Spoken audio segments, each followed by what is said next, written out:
అరే నీకు అన్న ప్రకారం ఎకరం భూమి ఇచ్చిన 30 లక్షలు కట్టిన 15 లక్షలు ఇచ్చిన ఏం చేసినావు 15 లక్షలు తాగుడు తన్నారని మొత్తం ఇల్లు కూడా చేసి పారేసినావు ఇప్పుడు కూడా నీకు అంటలేను నువ్వు మంచి జాబ్ చేసుకో నీకు ఇచ్చిన దానికన్నా నీ డబ్బులు ఇస్తా మళ్ళా ఇక నువ్వు ఇచ్చిన 15 లక్షలకు ఇక మొత్తం నేను బిల్డింగ్ల మీద బిల్డింగ్లు కట్టిన కావచ్చు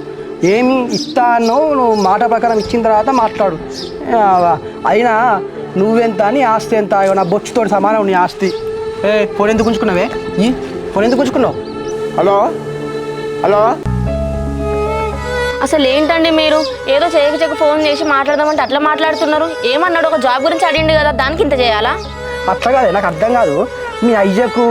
మీ అన్నగారికి ఏం పని ఉండదా అని ఊకేమనంటే జాబు జాబు జాబు అంటారు వాళ్ళు చేత్తలుగా జాబులు ఎన్ని కోట్లు ఎన్ని సంపాదించిండే చెప్పు అరే మాట్లాడితే జాబు జాబు తాగుడు ఇదేనా మీ వాళ్ళకు ఇగో నీకు దండం పెడతా నువ్వు ఏ జాబ్ చేయకున్నా పర్లేదు ఏం చేయకున్నా పర్లేదు ఇట్లా తాగి తిరిగినా నేను ఏమన్నా కానీ మా వాళ్ళ జోలికి నా జోలికి అయితే అసలు రాకు నాకు ఒకటి అర్థమైతలేదే మీ అయ్యా నాకు ఫోన్ చేసి నా ఇజ్జత్ తీసినట్టు జాబ్ చుట్టా అది ఇది మార్కెటింగ్ అని చెప్పేసి అంటాను ఏం కాదు కానీ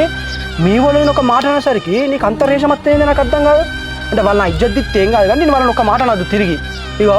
నీకు వాళ్ళు ముఖ్యమైతే పోయి వాళ్ళతోటే ఉండే నాతో ఉండకు అబ్బా మీకు దండం అండి అక్కడ పోయినాక మీరు మళ్ళీ ఏం చేస్తారు నాకు అన్నీ తెలుసు నా సావేది నేను ఇంట్లోనే చస్తా కానీ ఇంకోసారి మా వాళ్ళ జోలికి తీయకండి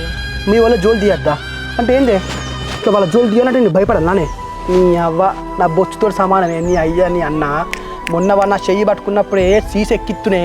మా అన్నగాడు పెద్ద సైకోగాడండి మీరు ఒక్కటి ఎక్కించినాక 4 ఎక్కిస్తాడు వాడి గురించి మీకు అంతగా తెలియదులే అంటే అంటే ఏందన్నట్టు ఇప్పుడు మీ అన్నగారు నాకు 4 ఎక్కిస్తాడు వాడి గురించి నా దగ్గర మాట్లాడకే అంటే ఎంత ధైర్యం ఉంటే మాట్లాడుతుంది అసలు నువ్వేమనుకుంటావే నాకు అర్థం కాదు వదలండి నిన్ను వాడిని అడ్డంగా నరుకుతాను ఇంకోసారి వాడిని పేరు ఇస్తే